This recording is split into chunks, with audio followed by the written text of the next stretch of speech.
It was 1912 when our island was occupied by the Greek navy.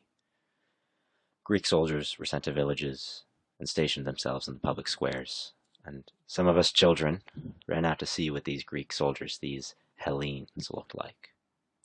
"What are you looking at?" one of them asked. "At Hellenes," we replied. "Are you not Hellenes yourself?" he retorted. "No, we are Romans." When I first heard this anecdote, I thought it sounded like a pretty good opening to a historical fantasy novel, something akin to King Arthur rising out of the sea to defend Britain. On the contrary, this story comes almost verbatim from historian Peter Karanis, who was a professor at Rutgers University. This was his first-hand experience growing up on the island of Lemnos in the Greek archipelago. And I think that the reason it's so weird, to me at least, is that in the popular imagination, Rome fell over 1,500 years ago now, in 476 supposedly, and presumably taking the Romans with it in the process. The impressively named ushistory.org, clearly the end-all be-all for history, says the following, quote, "In 476 CE, Romulus, the last of the Roman emperors in the West, was overthrown by the Germanic leader Odoacer, who became the first barbarian to rule in Rome. The order that the Western Empire had brought to Europe for more than 1,000 years was no more." Unquote. And indeed, that summary has a ring of truth to it to me. It's pretty much what I learned, what I was taught in my American high school, complete with some very clear cultural biases and overgeneralizations. And I think that perspective is why finding Romans in 1912, that's when Karanis's anecdote is from, why finding Romans in 1912 is so weird for me. Now, the Roman Empire survived in the East. I think most people know that it was the western part of the empire that fell. But at least after this point, I think most people transition to calling the eastern part the Byzantine Empire. And implicitly, that stops being what we think of as Roman. But despite that popular conception, at least here in the West, you get these really surprising claims to Romanness popping up all throughout history in places that I don't associate with Rome, not immediately, not as a gut reaction. And so sometimes those are very explicit, like the Holy Roman Empire, where rulers actually took the title of Roman Emperor, or in Romania, where Romanness, Roman descent, sometimes perceived as direct Roman descent, is really a fundamental part of their national identity. And in Russia, you have this idea of Moscow as the third Rome. And of course, up until 1917, what was the ruler of Russia called? The Tsar, which derives from the Latin Caesar, Julius Caesar. And even beyond that, there's really this less explicit heritage, especially in the West, that is often alluded to. You know, if you think about Napoleon Bonaparte, he was a general. He became the first consul of the French Republic and then declared himself emperor in a way that's so similar, it's almost creepy and probably intentional, so similar to Julius Caesar's career.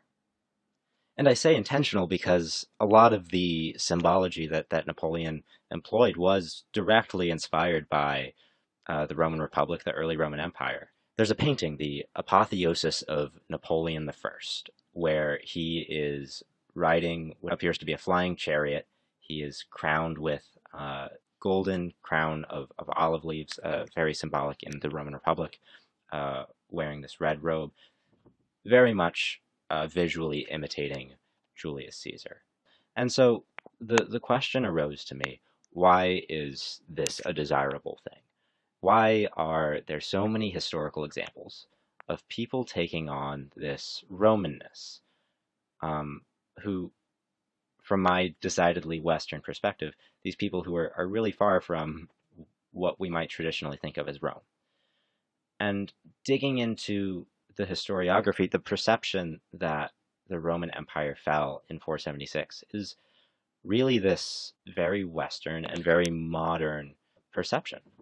And where it emerges from is this history of ideological and even military conflict between the East and West.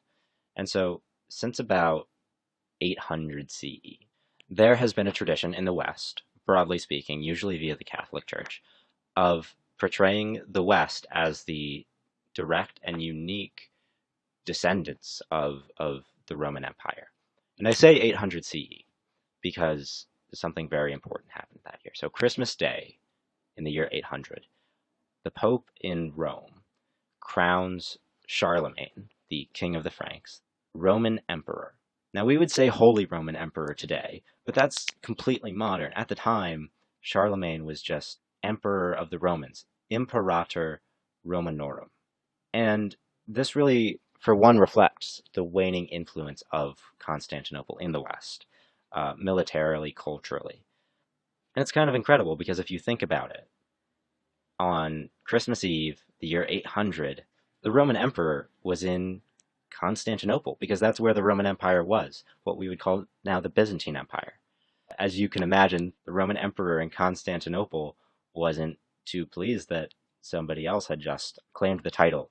And so Charlemagne makes these huge overtures to the East, calling their emperor brother in official correspondences and really promoting the sense of fraternity. And you can see why this is really desirable from the perspective of Charlemagne. He's just conquered all this land with all these different people, and we know, looking back, that his empire is going to fracture almost immediately after his death. So, balancing those internal politics, he needs legitimacy. So, he uses the two things which most all of his subjects have in common: the church and Europe's Roman history. And so we get the first implication in 800 CE that maybe the East, what we would call the Byzantine Empire, isn't actually Roman.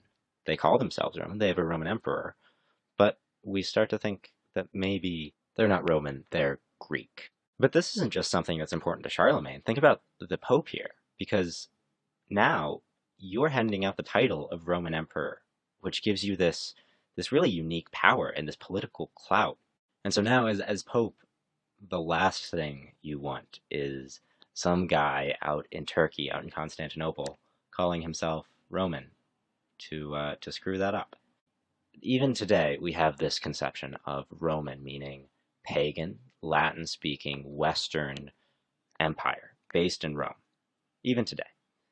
But that idea was never really solidified until the 16th century, where this early historian, Hieronymus Wolff, after the fall of Constantinople, starts calling these Greek, Christian, Eastern Romans Byzantine, and the term catches on.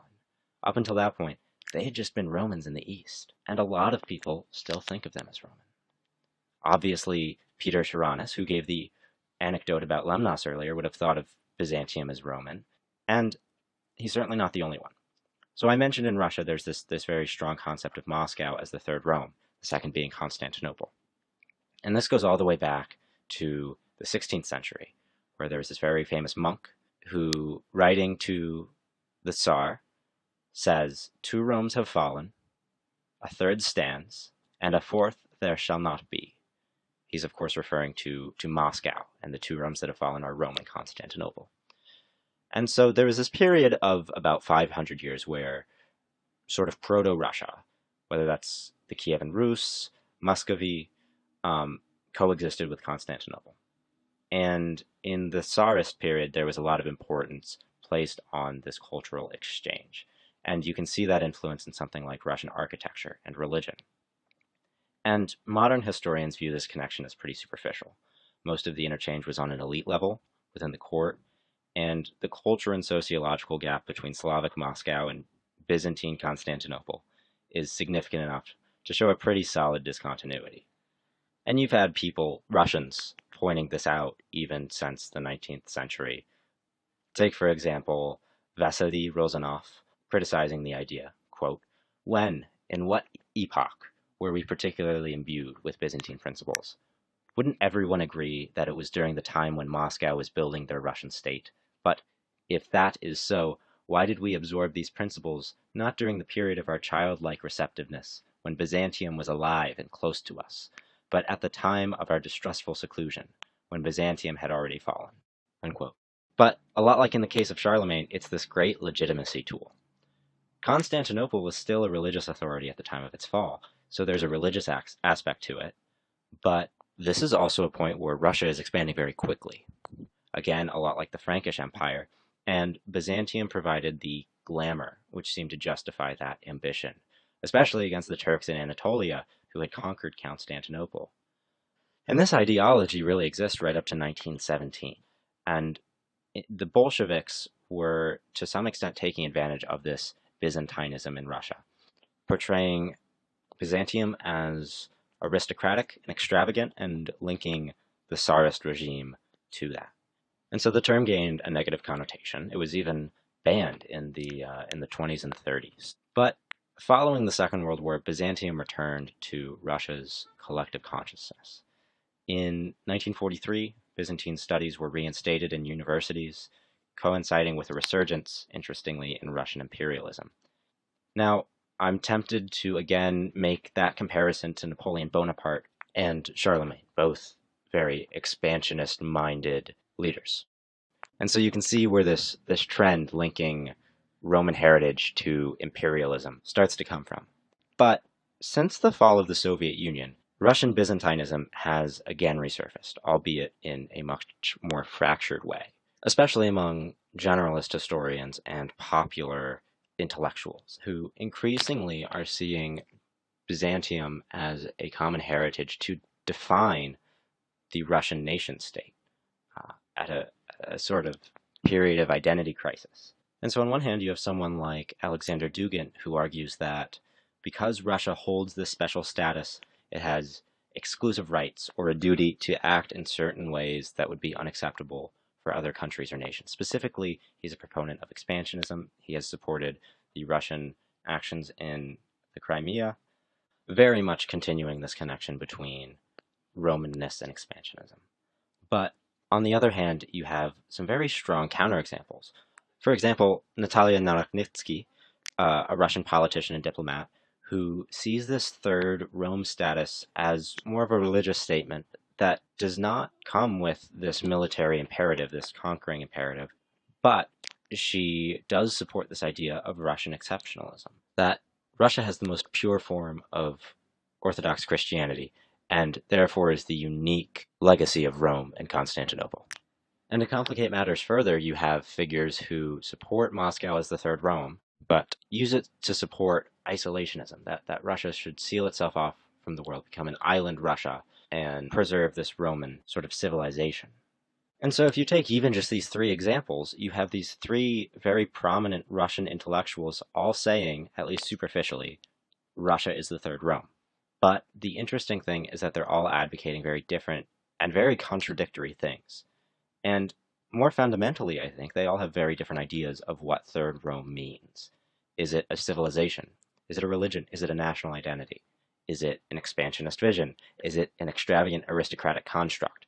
And while these questions might seem nitpicky, the answer clearly is not inconsequential because all of these answers have been used at some point to vastly different ends. The idea of a Third Rome is such an abstract concept that there's no way you can really come up with a final answer. You can use any of these definitions reasonably to support whatever seems to be politically expedient. And here we have to question to what extent our conception of Byzantium is legitimately historical, and conversely, how much it simply reflects our modern cultural contextual bias. Now, in the West, we tend to exoticize Byzantium as Greek, Eastern, and very much not Roman. In this view, Rome can only be that entity from which our own society supposedly descends. In Russian politics, Byzantium is idealized to reflect the tastes of the day. Between individuals, between times, and between states, you get these vastly different answers to the question, what is Rome? And the really interesting thing about Rome is that across Europe, its legacy is always sort of sitting in the background, whether implicit or explicit. And everybody in Europe remembers Rome, but no one really remembers it well, which makes it the perfect blank slate to construct the past as we want it to be. And so if we ask the question one final time, what is Rome? Maybe how we answer that question says more about us, our cultural context, and our biases than it does about the actual history. Thanks for listening.